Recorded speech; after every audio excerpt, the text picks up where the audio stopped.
O Year of the Monkey. Year of the Monkey, taon ng mga monkey next year. Swerte po sila. Year of the Rooster, talagang kayo ang isa sa pinagpala sa mga zodiac sign. Kaya dapat ang mga rooster maging masipag. O Master Ang, Year of the Dog. Tayong dalawa. Year of the Dog.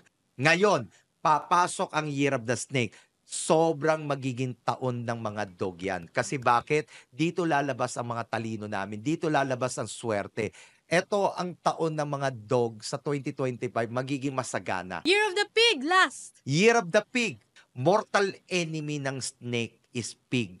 So ang pig talaga ang uulanin ng mga kamalasan. Kaya dapat sa lahat ng mga pig maging matalino, maging masipag, at sabi nga, huwag niyong isipin na malas kayo at pakita niyo na talagang kayo ay swerte.